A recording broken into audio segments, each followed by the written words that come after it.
Kashmir border లో మరోసారి ఉద్రిక్త పరిస్థితులు ఏర్పడ్డాయి. నియంత్రణ రేఖ దగ్గర మరోసారి కాల్పుల కలకలం రేపింది. సరిహద్దు ప్రాంతంలో కాల్పులతో కవ్వింపు చర్యలకు దిగుతుంది పాకిస్తాన్.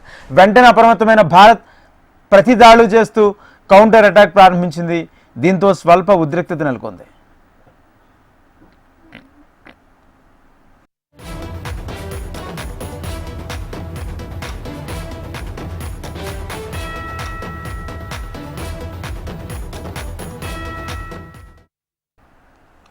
కశ్మీర్ బోర్డర్ లో మరోసారి ఉద్రిక్త పరిస్థితులు ఏర్పడ్డాయి. నియంత్రణ రేఖ దగ్గర మరోసారి కాల్పులు కలకలం రేపింది. సరిహద్దు ప్రాంతంలో కాల్పులతో కవ్వింపు చర్యలకు దిగుతుంది పాకిస్తాన్. వెంటనే అప్రమత్తమైన భారత్ ప్రతిదాడులు చేస్తూ కౌంటర్ అటాక్ ప్రారంభించింది. దీంతో స్వల్ప ఉద్రిక్తత నెలకొంది. ఇదే అంశానికి సంబంధించి పూర్తి సమాచారం మా ప్రతినిధి ఆర్కే అందిస్తారు. ఆర్కే, ఇక పాకిస్తాన్ భారత్ సరిహద్దు వద్ద కాల్పులు కొనసాగుతూనే ఉన్నాయి. ఉద్రిక్త వాతావరణం ఉంది. ఇక్కడ పరిస్థితిని గాని కేంద్ర హోంశాఖ పరిశీలిస్తుంది. రక్షణ శాఖ కూడా సమన్వయం చేసుకుంటూ ముందుకెళ్తుంది. తాజా పరిస్థితిపై ఎప్పటికప్పుడు కేంద్ర హోంశాఖ, రక్షణ శాఖ, ప్రధానమంత్రి కార్యాలయం మూడు కూడా జమ్మూ కాశ్మీర్ లోని సైన్యాధికారులకు ఆదేశాలు ఇస్తున్నారు. వాళ్ళని దిశానిర్దేశం చేస్తున్నారు. అయితే ఇక్కడ చూసుకున్నట్టుగా అయితే ఈ రోజు గత రాత్రి అర్ధరాత్రి నుంచి కూడా హోరాహోరీ కాల్పులు జరుగుతున్నాయి. మరి నియంత్రణ రేఖ వద్ద మరి చొరబాట్లు కొనసాగుతున్నాయి. భారతదేశంలో మరిన్ని ఉగ్రదాడులు చేస్తామంటూ కూడా పాకిస్తాన్ హెచ్చరించిన తీవ్రవాదులు హెచ్చరించిన నేపథ్యంలో ఇంకా భారత్ ఇంకా అప్రమత్తమైంది. మరి ఏ దేశంలో ఉన్న పాకిస్తాన్ జాతీయులు అందరినీ కూడా భారతదేశాలకు వెళ్ళిపోవాలని పంపించేస్తుంది. మరి హైదరాబాద్ లో దాదాపుగా 200 మంది పైగా హైదరాబాద్ లో ఉన్నట్లు సమాచారం అందుతుంది. ఈ నేపథ్యంలో హైదరాబాద్ డీజీపీ, తెలంగాణ డీజీపీ జితేందర్ కూడా ఇప్పటికీ దీనికి సంబంధించిన నివేదికను కేంద్ర హోంశాఖకు పంపించారు. మరి ఈ ప్రస్తుత పరిస్థితి కానీ మనం కానీ చూసుకున్నట్టుగా అయితే భారత్ విధించిన శిక్ష అంటే భారత్ ఈ శిక్ష విధించబోతుంది అంటే ముఖ్యంగా ఈ సింధు జలాలని మళ్లింపు, అలాగే సింధు జలాలు వెళ్ళకోకుండా పాక్ వెళ్లకుండా చేయటం, ఈ ప్లాన్లన్నీ ఆగమేఘాల మీద జరిగిపోతున్నాయి. దేశ రాజధాని ఢిల్లీలో కేంద్ర జలవనరుల శాఖ మంత్రి ఈ సిఆర్ పాటిల్ నేతృత్వంలో సమావేశం జరుగుతుంది. మరి ఈ సమావేశంలో ఈ సమావేశంలో కీలకమైన నిర్ణయాలు తీసుకున్నారు. సింధు నదీ జలాలను కానీ పాక్ కి వెళ్లకుండా ఆపగలిగితే పాక్ ని ఎడారి చేయొచ్చు, పాక్ కి మంచి బుద్ధి చెప్పాలంటే ఇదే మార్గం అని చెప్పేసి కూడా భావిస్తున్నారు. ఈ నేపథ్యంలోనే ఇక చాలా ఆగమేఘాల మీద భారత్ తన ప్రక్రియ చేస్తుంటే మరోవైపు పాకిస్తాన్ ఇది తట్టుకోలేక నియంత్రణ రేఖ వద్ద విస్తృతంగా కాల్పులు జరుపుతోంది. మరి భారత సైన్యం కూడా పాకిస్తాన్ సైన్యాన్ని ఎదుర్కొంటుంది. పాక్ కి తగిన బుద్ధి వచ్చే విధంగా కాల్పులు జరుపుతుంది. అయితే దీనికి సంబంధించి ఈ రోజు కొత్త డెవలప్మెంట్ అంటే పాకిస్తాన్ రక్షణ మంత్రి ఆసిఫ్ ఒక వ్యాఖ్యలు చేయడం జరిగింది. అంతర్జాతీయ విచారణ జరగాలి పహల్గామ్ దాడి మీద అని చెప్పేసి ఆయన డిమాండ్ చేయడం. మరి పాకిస్తాన్ కి ప్రమేయమే లేదు ఈ వ్యవహారంలో, పహల్గామ్ దాడి వ్యవహారంలో. అంతర్జాతీయ కేవలం దీన్ని భారతదేశం రాజకీయ ప్రయోజనాల కోసం వాడుకుంటుందని చెప్పేసి కూడా పాకిస్తాన్ దేశ రక్షణ మంత్రి ఆసిఫ్ చేసిన వ్యాఖ్యలు దుమారం లేపుతున్నాయి. అయితే పాకిస్తాన్ హస్తం ఉందనటానికి పాకిస్తాన్ ఆర్మీ చీఫ్ చేసిన వ్యాఖ్యలు, ఆ తర్వాత పహల్గామ్ లో దాడి జరిగింది, ఈ రెండింటికి మధ్య కూడా చాలా సంబంధాలు ఉన్నాయి.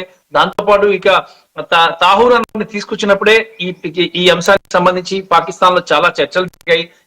ఎక్కడైనా భారతదేశంలో ఉగ్రదాడులు చేయాలని చెప్పేసి నిర్ణయించింది పాకిస్తాన్. ఆ మేరకు ఉగ్రవాదులను భారతదేశం మీదకి ఉసిగొల్పింది. ఈ నేపథ్యంలోనే పహల్గామ్ దాడి జరిగింది. పహల్గామ్ దాడి నేపథ్యంలో భారత్ ఎంత మాత్రం ఉపేక్షించేది లేదని చెప్తున్నారు. మరి ప్రపంచ వ్యాప్తంగా అన్ని దేశాలు కూడా భారత్ కి సహకరిస్తున్నాయి. భారత్ చేసే ఎలాంటి కఠిన చర్యలకైనా సమ్మతిస్తాం అని చెప్పేసి కూడా ప్రపంచ దేశాలన్నీ కూడా చెప్తున్నాయి. మరి ఈ నేపథ్యంలో పాకిస్తాన్ వెన్నులో వణుకు పుడుతుంది. ఆఖరికి పాకిస్తాన్ తన వెనక వస్తుంది అనుకుంటున్న చైనా కూడా నెమ్మదిగా జారుకుంటుంది. పాకిస్తాన్ కి సహకరించే పరిస్థితి లేదు. ఎందుకంటే చైనా ఆర్థిక పరిస్థితి భారతదేశం మీద ఆధారపడి ఉంది. దాదాపుగా చైనాకి ఈక్వల్ గా ఉన్నటువంటి భారతదేశ జనాభా గాని, భారతదేశ వ్యాపారాలే గాని చూసుకున్నట్టుగా అయితే పాకిస్తాన్ తో వెళ్ళటం వల్ల చైనాకి వచ్చే లాభం ఏమి లేదు. భారతదేశంతో వెళ్ళటం వల్లే చైనాకి లాభం ఉంటుంది. కాబట్టి ఆఖరికి చైనా కూడా పాకిస్తాన్ వెంట వెళ్లే అవకాశం అయితే కనిపించడం లేదు. అయితే ఈ నేపథ్యంలో పాక్ ని ఏకాకిని చేసేసింది భారత్ ప్రపంచం దృష్టిలో. మరి ఇప్పుడు ఏకాకిగా ఉంది. భారత్ తో యుద్ధం చేస్తుందా, భారత్ ముందు మోకరిల్లి చేసిన తప్పుకు క్షమాపణలు కోరుకుంటుందా, వేచి చూడాల్సిందే. మరి అయితే మాత్రం మేకపోతు గాంభీర్యాన్ని పాకిస్తాన్ ప్రదర్శిస్తుంది. యుద్ధ సైన్యాన్ని గాని, అలాగే యుద్ధ వాహనాలు గాని, ట్యాంక్స్ గాని, అలాగే మిసైల్స్ అన్నింటినీ కూడా సరిహద్దు వద్దకు తీసుకొస్తుంది. మరి ఈ నేపథ్యంలో భారత్ కూడా అప్రమత్తమైంది. దేశవ్యాప్తంగా అలర్ట్స్ ఇచ్చింది. ఇప్పటికే అన్ని రాష్ట్రాలు కూడా అప్రమత్తంగా ఉండాలని చెప్పింది. అన్ని రాష్ట్రాల్లోని ఎయిర్ బేసెస్ గానీ నేవల్ బేసెస్ లో కూడా చాలా పోర్టుల్లో కూడా చాలా జాగ్రత్తగా ఉండాలి, అక్కడ భద్రతను కట్టుదిట్టం చేయాలి. అన్ని అంటే యుద్ధ విమానాలని మిసైల్స్ కూడా భారత్ కూడా సిద్ధం చేసి పెట్టింది. పాక్ సరిహద్దులో దాదాపుగా యుద్ధ ట్యాంకులన్నీ వెళ్తున్నాయి. అక్కడ ఒక రకమైన యుద్ధ వాతావరణం అయితే నెలకొందని చెప్పాలి. మనం కానీ పాకిస్తాన్ కానీ భారత్ బోర్డర్ కానీ చూసినట్టుగైతే యుద్ధ మేఘాలు కమ్ముకున్నాయి. ఈ యుద్ధం ఇదే ఒక పాకిస్తాన్ కి ఇండియాకి కానీ వార్ జరిగినట్టుకైతే ఇది మూడో ప్రపంచ యుద్ధానికి కూడా దారి తీసే అవకాశం ఉందని చెప్పేసి కూడా తెలుస్తుంది. ఎందుకంటే ఇప్పటికే ఆల్రెడీ అనేక యుద్ధాలు జరుగుతున్నాయి. యుక్రెయిన్, రష్యా గానీ, మరి ఇజ్రాయెల్ మీద దాడులు గానీ, అమెరికా ఇజ్రాయెల్ దాడులు కానీ, ఇలా చాలా యుద్ధాలు జరుగుతున్నాయి ఆల్రెడీ దేశంలో, ప్రపంచంలో. మరి ఇండియా పాక్ గాని వార్ గాని జరిగితే ఇది చాలా పెద్ద యుద్ధం అవుతుంది. మరి ఇది మూడో ప్రపంచ యుద్ధానికి కూడా దారి తీస్తుందని చెప్పేసి నిపుణులు చెప్తున్నారు. అందుకే ఇక ప్రపంచ దేశాలు కూడా ఆచితూచి అడుగేస్తున్నాయి. అంటే భారత్కి సపోర్ట్ చేస్తున్నాయి, కానీ చర్చల ద్వారా సమస్యను పరిష్కరించుకోవాలని చెప్పేసి కూడా కొన్ని దేశాలు భారత్ కి సూచించాయి. కానీ 28 మంది అమాయక పర్యాటకులని పొట్టన పెట్టుకుంది పాకిస్తాన్ ఉగ్రవాదులు. మరి ఈ నేపథ్యంలో ఇక ఎటువంటి పరిస్థితుల్లో క్షమించేది లేదు, పాకిస్తాన్ ఒంటరి చేయాలని చెప్పి చూస్తుంది. అంటే ఇక్కడ వాళ్ళ వీసాలు రద్దు చేయడం గానీ, వాళ్ళని ఇక్కడి నుంచి బయటకు పంపించేయడం గానీ, లేదా అక్కడికున్న వాణిజ్య ఒప్పందాలను టోటల్ గా బంద్ చేసేసింది. గతంలో ఎప్పుడు కూడా స్వాతంత్రం వచ్చిన తర్వాత ఇంత ఎత్తున ఎప్పుడు జరగలేదు. మరి బంగ్లాదేశ్ కూడా విడిపోయిన తర్వాత కూడా, ఈస్ట్ పాకిస్తాన్ నుంచి బంగ్లాదేశ్ విడిపోయిన తర్వాత కూడా ఇలాంటి పరిస్థితులు జరగలేదు. అయినప్పటికీ అయితే ఇప్పుడు ఇలాంటి సిచ్యువేషన్ వస్తుంది అంటే కంపల్సరీగా యుద్ధమే జరిగే అవకాశం ఉంది. పాకిస్తాన్ దారుణంగా ఓడిపోయే అవకాశం ఉంది. ఆర్థికంగా బలం లేని పాకిస్తాన్, సైన్యం పరంగా కూడా బలం లేదు. దాదాపుగా వాళ్ళ దగ్గర కేవలం 6 లక్షల మంది సైనికులే ఉన్నారు. భారత్ దగ్గర 14 లక్షల మంది సైనికులు ఉన్నారు. 293 అణు జలంతర్గాములు ఉన్నాయి భారత్ దగ్గర. మరి అలాగే ఆయుధ సంపత్తి కానీ, మిసైల్స్ కానీ, రాఫెల్ కానీ, అనేక రకాల అత్యాధునికమైనటువంటి వెపన్స్ కానీ, అత్యాధునికమైన ఆయుధాలు భారత్ దగ్గర ఉన్నాయి. కనీసం భారత్ తో కానీ పాక్ కానీ యుద్ధం చేస్తే కనీసం పట్టుమని 10 రోజులు కూడా నిలబడలేని పరిస్థితి ఉంది. గతంలో చూసుకున్నట్టుకైతే 93,000 మంది సైనికులు, పాక్ సైనికులు భారత్ కి లొంగిపోయారు గతంలో జరిగిన యుద్ధంలో. మరి ఈసారి పరిస్థితి కూడా అంతకంటే దారుణంగా ఉంటుందని చెప్పేసి కూడా నిపుణులు చెప్తున్నారు. అయితే పాక్ అయితే మాత్రం చాలా ధీమాగా ఉంది. ఎందుకంటే మా దగ్గర కూడా అణ్వస్త్రాలు ఉన్నాయి, అణ్వస్త్రాలను ఉపయోగిస్తామని చెప్పేసి కూడా హెచ్చరికలు జారీ చేస్తుంది. మరి పీఓకే నేతలు, పీఓకే నుంచి నేను వచ్చిన గట్టి ఒక వార్నింగ్ అనేది దేశం మీద కూడా వచ్చింది, దేశానికి ఇచ్చారు, భారతదేశానికి. ఇటు పీఓకేలే గానీ, పాకిస్తాన్ నుంచి కానీ వస్తున్న వార్నింగ్స్ నేపథ్యంలో భారత్ మరింత కట్టుదిట్టమైన అంతర్గత భద్రతను ఏర్పాటు చేయడంతో పాటు ఇక ఎలా చేయాలి, ఎలా ముందుకు వెళ్ళాలి అనే అంశాల మీద ఇప్పటికే వివిధ రాష్ట్రాల ముఖ్యమంత్రులతో కేంద్ర హోంశాఖ మంత్రి అమిత్ షా కూడా సమావేశం ఏర్పాటు చేశారు. మరి 2 అఖిలపక్ష సమావేశాన్ని కూడా నిర్వహించారు. ఏం చేయబోతున్నాం, ఎలా చేయబోతున్నాం అనేది కూడా అఖిలపక్ష సమావేశంలో అన్ని రాజకీయ పార్టీల నేతలకి ఈ రక్షణ మంత్రి రాజ్నాథ్ సింగ్ వివరించడం జరిగింది. మరోసారి అంటే రేపు గాని ఎల్లుండి గాని ప్రధానమంత్రి నరేంద్ర మోడీ నేతృత్వంలో కీలక సమావేశం జరగబోతుంది. అన్ని రాష్ట్రాల ముఖ్యమంత్రులు, గవర్నర్లు, రాష్ట్ర డీజీపీలు, పోలీసు అధికారులతో ఒక సమావేశం జరగబోతుంది. మరి ఈ సమావేశం కీలకమైన సమావేశం. ఈ సమావేశంలో ఏం ఇంకా ఫర్దర్ గా తీసుకోబోయే స్టెప్స్ గురించి క్లియర్ కట్ గా చెప్తారు. దాంతో పాటు రాష్ట్రాల్లో తీసుకోవాల్సిన జాగ్రత్తల గురించి వివరించడం జరుగుతుంది. దేశ రాజధాని ఢిల్లీలోని విజ్ఞాన్ భవన్ లో ఈ సమావేశం జరిగే అవకాశం ఉందని అధికార వర్గాల నుంచి అందుతున్న సమాచారం. దీంతో పాటు భారతదేశంలోని సైంటిస్టులు, అలాగే ఆర్మీ అధికారులు అందరూ కూడా సంయమనంతో తాజా పరిస్థితిని పరిశీలించి ఏ రకంగా ముందుకు వెళ్ళాలి, ఒకవేళ యుద్ధం వస్తే మాత్రం ఏ రకంగా చేయాలి, ఎక్కడెక్కడ ఏ ప్రాంతాల్లో గస్తీని ఏర్పాటు చేసుకోవాలి, యుద్ధ విమానాలు ఏర్పాటు చేసుకోవాలనే అంశానికి సంబంధించి ఒక రూట్ మ్యాప్ ను కూడా తయారు చేశారు. కేంద్ర హోంమంత్రి అమిత్ షాతో వివిధ దళాల అధిపతుల సమావేశం జరిగింది. మరి ఈ సమావేశంలో కూడా వాళ్ళకి కూడా ఒక స్ట్రిక్ట్ ఆదేశాలు అయితే క్లియర్ గా ఇవ్వడం జరిగింది. పాకిస్తాన్ ఎట్టి పరిస్థితుల్లో వదిలేది లేదు, పాకిస్తాన్ కి తగిన గుణపాఠం చెప్పడానికి ఇదే సరైన సమయం అని చెప్పేసి కూడా కేంద్ర హోంశాఖ చెప్పిన నేపథ్యంలో అధికారులందరూ కూడా సిద్ధమవుతున్నారు. మరి ప్రస్తుతం అయితే జమ్మూ కాశ్మీర్ లో అయితే ప్రస్తుతం కాల్పుల హోరాహోరీ జరుగుతుంది. మరి సరిహద్దు వెంబడ మాత్రం యుద్ధ మేఘాలు కమ్ముకున్నాయి. ఏ క్షణంలోనైనా యుద్ధాన్ని ప్రకటించే అవకాశం అయితే ఉంది. ఎందుకంటే నీళ్లు ఆపేయటమే చాలా పెద్ద యుద్ధం. అంటే ఈ నీళ్లు ఆపేసిన నేపథ్యంలో ఇక యుద్ధానికి భారత తెరలేపిందని చెప్పేసి కూడా పాకిస్తాన్ వ్యాఖ్యలు చేస్తుంది. దీంతో పాటు ఇక చూసుకున్నట్టుగైతే ప్రపంచ దేశాలన్నీ కూడా భారత్ సపోర్ట్ చేస్తున్న నేపథ్యంలో ఇక ఈసారి పాక్ యుద్ధం జరగకుండానే మోకరిల్లుతుందా, యుద్ధం కోసం వేచి చూసి యుద్ధంలో ఓడిపోయి భారత కాళ్ళ మీద పడుతుందా అనేది కూడా వేచి చూడాల్సిందే. Thank you RK.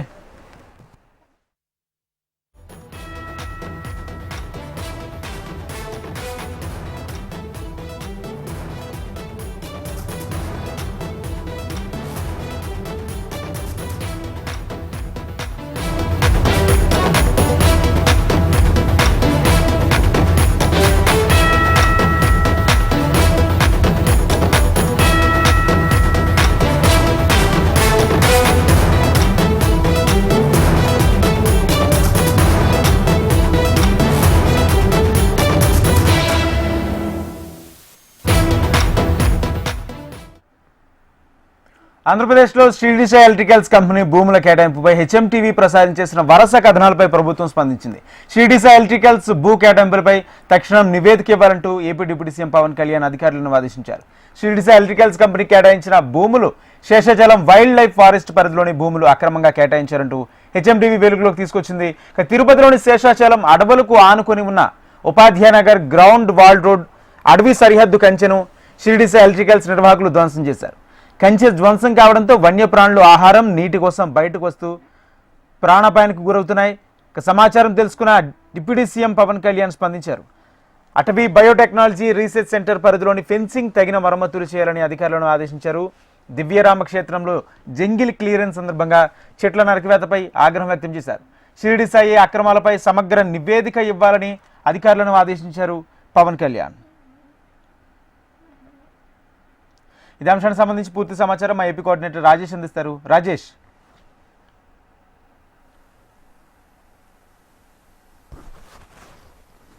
స్పష్టంగా చెబుతుంది షిరిడి సాయి లీలలు. షిరిడి సాయి గత ప్రభుత్వంలో అక్రమంగా భూములను కబ్జా చేయటం, అదేవిధంగా శేషాచలం అడవులకు సంబంధించిన భూములను సైతం కబ్జా చేసి అక్రమ కట్టడాలు కన్స్ట్రక్షన్ చేశారనేసి హెచ్ఎంటీవీ కథనాలను ఇచ్చింది. అయితే వరుస కథనాలతో స్పందించిన రాష్ట్ర ప్రభుత్వం స్పందించింది. ఉప ముఖ్యమంత్రి పవన్ కళ్యాణ్ ఖచ్చితంగా శేషాచలం అడవులను ఆక్రమించుకొని కట్టడాలు ఎలా చేశారు, అటవీ భూములను వన్యప్రాణులకు సంబంధించిన భూములను కబ్జాలు చేసుకోవటం తో పాటు కట్టడాలు నిర్మిస్తుంటే అధికారులు ఏం చేస్తున్నారనేసి ఉప ముఖ్యమంత్రి పవన్ కళ్యాణ్ గట్టిగా అధికారులను హెచ్చరించారు. అయితే ఇప్పటికే దాదాపు వరుసగా కథనాలు హెచ్ఎంటీవీలో షిరిడి సాయి ఎలక్ట్రికల్స్ లీలలు చేసింది, గత ప్రభుత్వంలో అక్రమంగా ఏ విధంగా రాష్ట్ర ప్రభుత్వం ఖజానాను ధ్వంసం చేసి దోచుకున్నదనే అంశాల మీద వరుసగా హెచ్ఎంటీవీలో కథనాలు ఇస్తూనే ఉన్నాయి. వీటన్నిటికి సంబంధించి ఉప ముఖ్యమంత్రి పవన్ కళ్యాణ్ సమగ్ర నివేదికను అందించాలనేసి అధికారులకు సూచించారు. అయితే మొదటి నుంచి హెచ్ఎంటీవీ చెప్పిన విధంగానే ఇక్కడ గ్రౌండ్ లెవెల్ రియాలిటీని ఇవాళ అధికారులు గుర్తించడంతో పాటు ముందుగా పవన్ కళ్యాణ్ గుర్తించి ఏం జరుగుతుంది, అసలుకి షిరిడి సాయి ఎలక్ట్రికల్స్ అసలు ఏం చేసింది రాష్ట్రంలో గత ప్రభుత్వాన్ని అడ్డంగా పెట్టుకొని అసలుకి ఎంత మేరకు ధ్వంసం చేసింది రాష్ట్ర ఖజానా అనే అంశం మీద పూర్తిగా సమగ్ర నివేదిక ఇవ్వాలనేసి అధికారులకు పూర్తి స్థాయిలో ఆదేశాలు జారీ చేశారు. దీనికి సంబంధించి నిన్న సాయంత్రం నుంచి కూడా అటవీ శాఖ పరిధిలో దాదాపు 56 ఎకరాల భూమిని అనుమతులు లేకుండా స్వాధీనం చేసుకొని కన్స్ట్రక్షన్స్ సైతం కట్టారు. అయితే వన్యప్రాణుల సంరక్షణ కోసం వేసిన కంచెలను సైతం ఎక్కడికక్కడ ధ్వంసం చేసి నిర్మాణాలు చేపట్టిన పరిస్థితిగా కనబడుతుంది. దాని కారణంగా వన్యప్రాణులు నీటి కోసం ఆహారం కోసం రోడ్ల మీదకి వచ్చేసి మరణాలకు తావిచ్చే పరిస్థితి కనబడుతుంది. దానివల్ల ఇబ్బందులు కూడా వన్యప్రాణులకు ఉన్నాయనేసి ఉప ముఖ్యమంత్రి పవన్ కళ్యాణ్ ఖచ్చితంగా ఏదైతే అటవీ శాఖ అధికారులు ఇప్పటికే కొంత నివేదిక ఇచ్చారు. షిరిడి సాయి ఎలక్ట్రానిక్స్ లీల ఏ విధంగా ఉన్నాయి, ఎలక్ట్రానిక్స్ గత ప్రభుత్వంలో ఏ అనుమతులతో తీసుకుంది, అయితే గత ప్రభుత్వం అతి తక్కువ చౌకదారుతనంతో నామమాత్రపు రుజువుతో మాత్రమే భూములను అప్పచెప్పింది. అయితే ఆ భూముల్లో ఎటువంటి ప్రభుత్వ అనుమతులు కూడా లేకుండా ప్రభుత్వానికి సంబంధం లేకుండా కట్టడాలు నిర్మించడంపై ఇప్పటికే కడపకు చెందిన ఒక న్యాయవాది కోర్టును కూడా ఆశ్రయించారు. అయితే ప్రజా సంరక్షణ ప్రజలకి సంబంధించిన ఆస్తులకు ప్రభుత్వ ఆస్తులను ధ్వంసం చేసుకొని వ్యక్తులు నిర్మాణాలు చేపట్టుకోవటం ఏంటనేసి లాయర్ జైరాము ఇప్పటికే కడప కోర్టును ఆశ్రయించారు. అయితే ఇప్పటి వరకు చూసుకుంటే షిరిడి సాయి లీలలో వరుసగా ప్రజలు ఏదైతే హెచ్ఎంటీవీ దృష్టికి తీసుకొచ్చారో షిరిడి సాయి ఎలక్ట్రికల్స్ గత ప్రభుత్వ హయాంలో విద్యుత్ రంగంలో ఎంత మేరకు వేల కోట్ల రూపాయలు ఏ విధంగా దోపిడీకి గురి చేసింది, ట్రాన్స్ఫార్మర్ల పేరుతో ఏమేమి నాసిరక ట్రాన్స్ఫార్మర్లు ప్రభుత్వాలు ఆంధ్రప్రదేశ్ ప్రభుత్వానికి గత ప్రభుత్వానికి అప్పచెప్పి వేల కోట్లను ఏ విధంగా దోచుకుందనే అంశాల మీద వరుసగా హెచ్ఎంటీవీ ఇన్వెస్టిగేషన్ స్టోరీస్తో పాటు స్థానికంగా ఉన్న ప్రజాప్రతినిధులు అదేవిధంగా ప్రజా సంఘాల నేతలతో సైతం స్పష్టంగా ఆధారాలతో రుజువు చేసింది. అయితే ప్రభుత్వం ఎక్కడా కూడా ఎవరిని కూడా ఒక్కసారిగా తప్పు పడకుండా హెచ్ఎంటీవీలో వచ్చిన కథనాల మీద పూర్తి స్థాయిలో దర్యాప్తు కొనసాగించి అసలు గ్రౌండ్ లెవెల్ రియాలిటీ ఏముంది, అసలుకి వాస్తవాల అవాస్తవాలు అనే అంశాల మీద కొన్ని ఆధారాలతో ఏదైతే అధికారులు ఈ వచ్చిన కథనాల్లో వాస్తవాలు ఎంత మేరకు ఉన్నాయని పూర్తి స్థాయిలో తెలుసుకున్న తర్వాత ఉప ముఖ్యమంత్రి పవన్ కళ్యాణ్కు పూర్తి స్థాయి నివేదికను ఇప్పటికే ఇచ్చినట్టు తెలుస్తుంది. అయితే అటవీ శాఖ భూముల్లో అనుమతులు లేకుండా షిరిడి సాయి ఎలక్ట్రికల్స్ స్వాధీనం చేసుకొని గత ప్రభుత్వంలో నామకే వాస్తి రుసుములతోనే చెల్లించినప్పటికీ అప్పగించినప్పటికీ అనుమతులు లేని కట్టడాలను కంచెలను సైతం తొలగించేసి నిర్మాణాలు చేపట్టారనేసి స్పష్టమైన ఆధారాలతో ఫిర్యాదులు చేయడంతో ఇప్పుడు వాటి మీద కూడా పూర్తి స్థాయిలో చర్యలు తీసుకోవాలనేసి ఉప ముఖ్యమంత్రి పవన్ కళ్యాణ్ అటవీ శాఖ అధికారులకు ఆదేశించారు. అయితే గత ప్రభుత్వంలో జరిగిన అనేక దోపిడీలు విద్యుత్ రంగంలో చూసుకుంటే వేల కోట్ల రూపాయలు దోపిడీ కూడా గురి అయింది. వీటి మీద కూడా భవిష్యత్ కాలంలో పూర్తి స్థాయిలో నివేదిక ఇవ్వాలనేసి ఉప ముఖ్యమంత్రి పవన్ కళ్యాణ్ అధికారులు సూచించినట్టు తెలుస్తుంది. అయితే పూర్తి విచారణ తర్వాత షిరిడి సాయి ఇప్పటివరకు రాష్ట్రాన్ని ఆంధ్రప్రదేశ్ రాష్ట్రంలో గత ప్రభుత్వాన్ని అడ్డం పెట్టుకొని ఏ రకమైన దోపిడీలకు పాల్పడింది, ప్రజాధనాన్ని ఏ విధంగా స్వాహా చేసిందనే అంశాల మీద కూడా మరికొన్ని రోజుల్లో నివేదిక వచ్చే అవకాశం ఉంది. Rajendra, thank you Rajesh.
AP CM Chandrababu ఇవాళ శ్రీకాకుళం జిల్లాలో పర్యటించుకున్నారు. ఇచ్చెర్ల నియోజకవర్గం బుడగట్లపాలెంలో మత్స్యకార చేయూత పథకాన్ని ప్రారంభించుకున్నారు. మత్స్యకార కుటుంబాలతో ముఖాముఖి నిర్వహిస్తారు. అనంతరం చెక్కుల పంపిణీ చేయనున్నారు చంద్రబాబు. పలు అభివృద్ధి కార్యక్రమాలకు శ్రీకారం చుట్టనున్నారు. ఆ తర్వాత బుడగట్లపాలెంలో ఏర్పాటు చేసిన సభలో సీఎం చంద్రబాబు ప్రసంగిస్తారు. సీఎం పర్యటనకు సంబంధించి అధికార యంత్రాంగం భారీ ఏర్పాట్లు చేపట్టింది. ఇదే అంశానికి సంబంధించి పూర్తి సమాచారం మా ప్రతినిధి వరప్రసాద్ అందిస్తారు. వరప్రసాద్, సీఎం చంద్రబాబు వాళ్ళకు పర్యటన కోసం వచ్చే ఆ మత్స్యకార గ్రామస్తులందరూ మాత్రం ఎదురు చూస్తున్నారు. ముఖ్యంగా శ్రీకాకుళం జిల్లాలో 193 కిలోమీటర్ల సుదీర్ఘ సముద్ర తీర ప్రాంతం ఉన్న ఒక జెట్టి గానీ ఒక హార్బర్ గానీ లేకపోవడంతో మత్స్యకారులు మాత్రం వలసల మీద జీవిస్తున్నారు. ముఖ్యంగా 104 తీర గ్రామాలు ఉన్నాయి. అలాగే 2 లక్షల పైచులుక మత్స్యకారులు ఈ సముద్రం మీదే ఆధారపడుతున్నారు. ముఖ్యంగా ఉపాధి దొరకకపోవడంతో వాళ్ళందరూ వలసలకు వెళ్లి వస్తే రావడం లేదంటే కట్టి రావడం జరుగుతుందని చెప్పేసి వాళ్ళందరూ వాపోతున్నారు. ఈ నేపథ్యంలో చూసుకుని సరే ముఖ్యంగా సీఎం చంద్రబాబు నాయుడు బుడగట్లపాలెంలో ముఖ్యంగా పెట్టడానికి కూడా కారణం ఏంటంటే అక్కడ ఎట్టి పరిస్థితుల్లో జట్టిని నిర్మించాలని చెప్పేసి వాళ్ళందరూ కోరుతున్నారు. గత ప్రభుత్వం 381 కోట్లతోటి అక్కడ డిపిఆర్ సిద్ధం చేసినా సరే అది కార్యరూపం దాల్చలేదు. ఈసారి మాత్రం కొత్త డిజైన్ తోటి సరికొత్త టెక్నాలజీతోటి దానికన్నా 50% తక్కువతోటి అక్కడ డిపిఆర్ ని సిద్ధం చేస్తారు. ఆ డిపిఆర్ తోటి చేస్తే మాత్రం దగ్గర 600 వరకు సంప్రదాయ బోట్లు, అలాగే 180 సోనా బోట్లు, 600 మోటార్ బోట్లు నిలుపుకునే సామర్థ్యం ఉంటుంది. దగ్గర 3840 మంది చేపలు పట్టుకొని ఉపాధి ఇక్కడే పొందొచ్చు. ఎవరు కూడా వలసలు వెళ్ళకుండా ఉండే అవకాశాలు మాత్రం మెండుగా ఉన్నాయని మాత్రం తెలుస్తుంది. ఇక్కడ జట్టి నిర్మించడం వల్ల 20,000 మెట్రిక్ టన్నులు చేపలు పట్టి ఎక్స్పోర్ట్ చేస్తే ఈ ప్రాంతం అంతా అభివృద్ధి చెందే అవకాశాలు ఉన్నాయి. మత్స్యకారులు ఇక ఎట్టి పరిస్థితుల్లో గుజరాత్ కానీ ఇతరత్ర ప్రాంతాలకు కానీ ఉపాధి కోసం వలసలు వెళ్ళకన్నా ఇక్కడ కుటుంబాలతో వాళ్ళు సంతోషంగా ఉంటారని చెప్పి మత్స్యకారులు ఆశిస్తున్నారు. దీనిపై బహిరంగ సభలో చంద్రబాబు నాయుడు ఎటువంటి హామీ ఇస్తారన్న దీనిపై మాత్రం వేచి చూస్తున్నారు. ఈ మత్స్యకార భరోసా కూడా 10,000 నుంచి 20,000 పెంచడంతో అందరూ హర్షం వ్యక్తం చేస్తున్నారు. ఏదైనప్పటికీ మత్స్యకారులు మంచి రోజులు వచ్చాయని మాత్రం సిక్కోలు మత్స్యకారులు మాత్రం చంద్రబాబు నాయుడు మాత్రం కీర్తిస్తున్నారు. Thank you Varaprasad.